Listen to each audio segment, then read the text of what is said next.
brightest day and blackest night, no evil shall escape my sight. Let those who worship evil's might beware my power. Green Lantern's light! Hey guys, it's StarrySky, and I'm bringing you this video to talk about which mods I'm using on my alternative character Legacy of Light, and to do with the ice DPS behind it. So let's go straight to my character, and I'm pretty much going to be going through the red, yellow, blue and even the white sockets in this character. Now, the primary stat for my character is might, but I do like to have precision base behind it in case I'm in raid and I run out of power, which I'll go through in a minute. So the mods I'm using for my head and shoulders is might and power,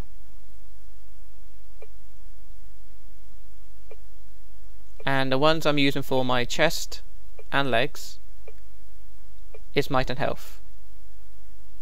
Now, a really thing to remember is to not try and stick just red mods in all your gear, because if you do that, you're missing out on a lot of critical chance and abilities from your armor, which pretty much means in the long run you may have higher stats, but you'll be losing out on DPS from the less crit chance ability you will have.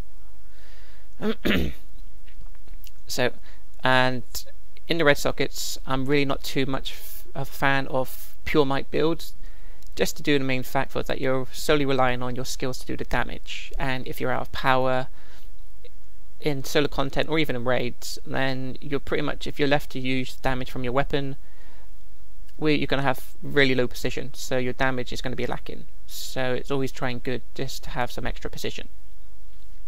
So in my back, hands, waist and feet, I've gone for precision and might.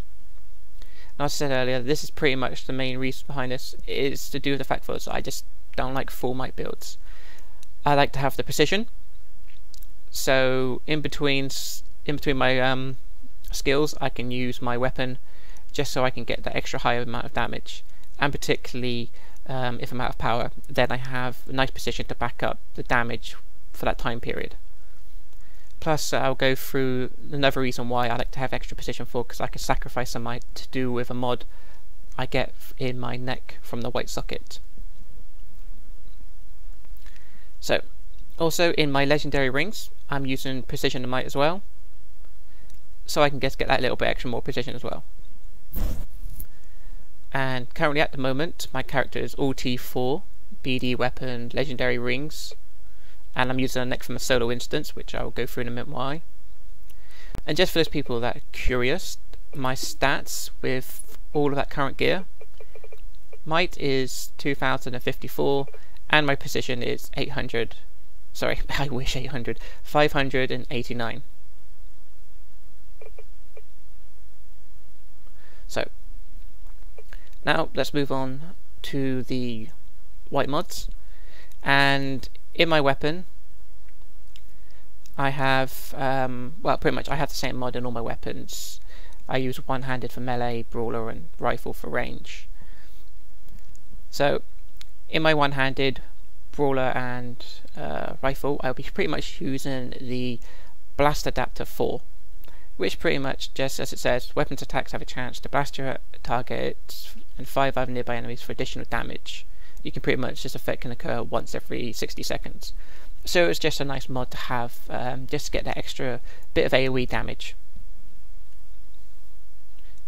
So this is another reason to have good precision for, because if you use your weapon a lot, you get a chance to do extra damage from the mod, plus you'll be doing nice damage with your weapon.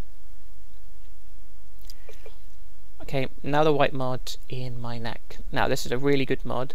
Instead of just using a legendary neck and having like an extra, I should have it in my inventory. Yes, I have the legendary neck. As you can see, the legendary neck actually gives me 37 might extra, but the reason why I decided to sack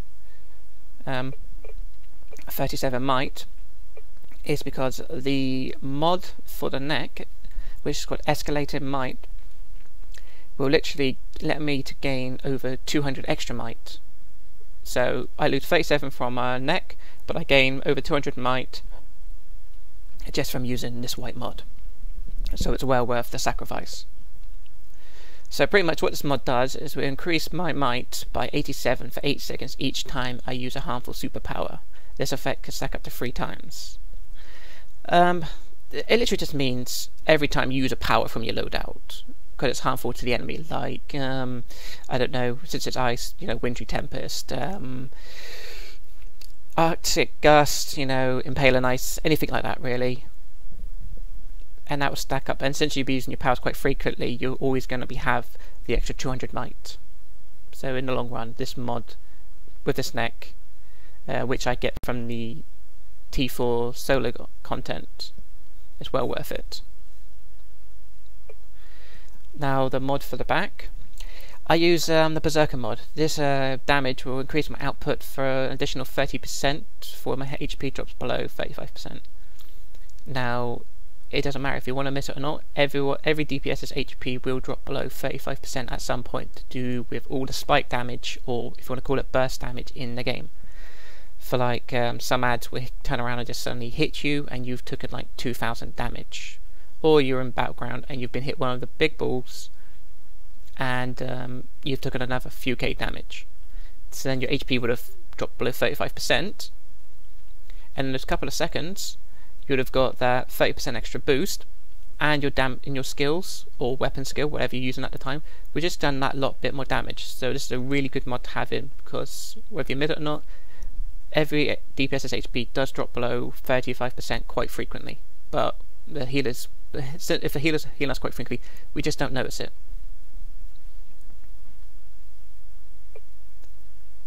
Now for the chest mod, in the white socket is Core Strength.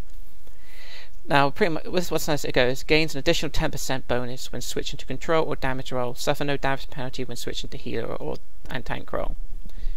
Now what this means for a healer or tank roll is that you just don't get any more damage penalization anymore.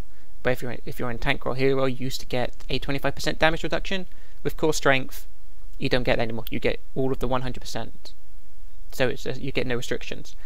But Core Strength is really good for controllers or DPS, because when we switch to that role, for like DPS or controlling, all our skills, weapons, powers get an extra 10% damage on top of them straight away. So that's an extra 10% boost to all our damage, which is really good just from having this mod in our gear.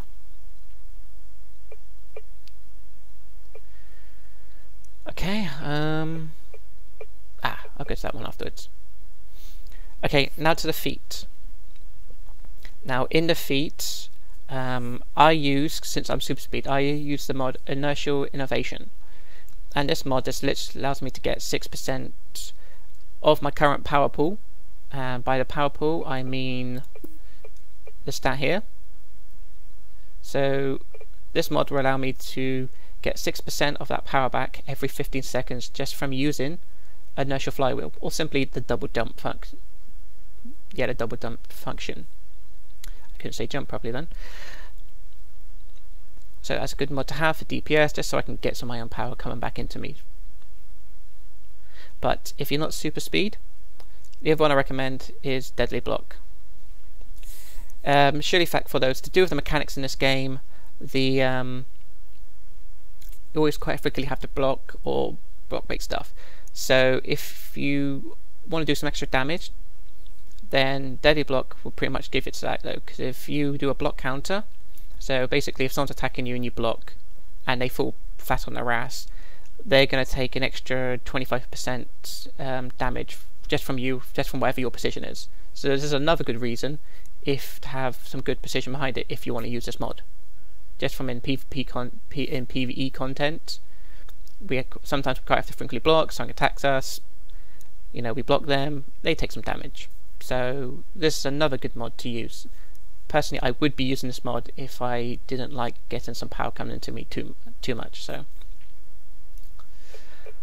right, and now out of all the mods, this one is particularly the best for ice DPS. Now this mod is for the hands and it's called Enduring Damage.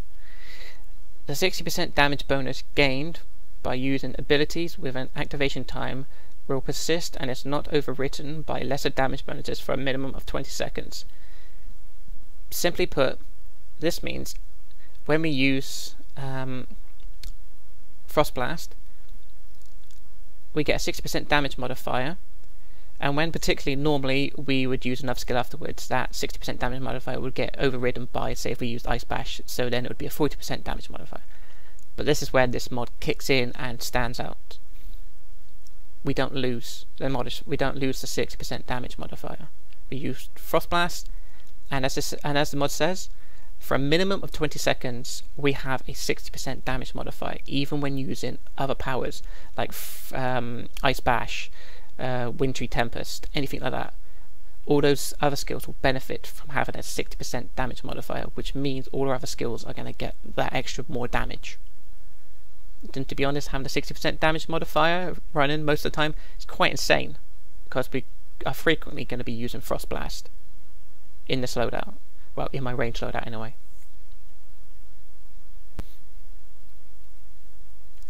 Now, if you're not going to be using Frost Blast in your loadout, then you want to get the mod Channeling. I can't remember the full name of it, I'm sorry. But what that mod does is it pretty much, if you're going to be using Impale and Ice a lot, it will pretty much disallow Impale and Ice not to be interrupted at all. So you can use it, and every time if you're sick and tired of being interrupted, that mod will stop you from being interrupted, which is really, really good. But Enduring Damage benefits Frost Blast a lot more in a range loadout. I think it's called Channeling Damage. Will pretty much benefit Ice Bash if you're using a melee loadout. So that pretty much covers all the mods, but I will quickly show you the reason why Enduring Damage is good for, though, just in case you're a little bit cloudy on it. So pretty much when we use a modifier, right, say so when we use Frost Blast, we would get 60% damage modifier, don't we? So if we scroll down, F1 and scroll down, see, we get the Frost Blast. Plus also you can see the mod from the neck kicking as well, since I've hit an enemy with a harmful superpower. So now, pretty much with Frost Blast there, as you can see, with this mod in, we will be stuck with the 60% damage modifier. So let's go Frost Blast again, and I'll use Ice Bash. Right. Now normally when using Ice Bash, it would override the damage modifier and we'd be stuck with the lesser one. But this is, like I said, this is when this mod stands out, and as you can see, I just used Ice Bash, so the modifier would have been overwritten. But since this mod is in, we don't lose the 60% damage modifier. As you can see with Ice Bash, we still get all the benefits from Ice Bash, but if you notice, there's no damage modifier. It's because this mod is kicked in and we've still got the 60% damage modifier even after using Ice Bash. So that means Ice Bash and everything else is going to be permanently stuck with a 60% damage modifier if we're frequently using Frost Blast. And just for a quick piece of info, to be able to use the white mods, you do need the DLC 6 Home Turf, so you can get access to all of the mainframe abilities and to be able to get the mods, because the white mods are particularly very important, and it will be quite handy to get ready for DLC 7. So if you haven't got DLC 6 Home Turf, I recommend getting it from the mainframe abilities. You get all the white mods that can benefit you. In the long run, it's well worth it. So guys, I hope this video will help out any ice DPS on what to use if it's a melee loadout, range loadout, or just anything in particular. It's always nice to have extra precision, especially when we're out of power. That means we're able to do good damage, even if we're using our weapons in between loadouts, rotations, all that kind of stuff. So, until next time guys, thanks for watching.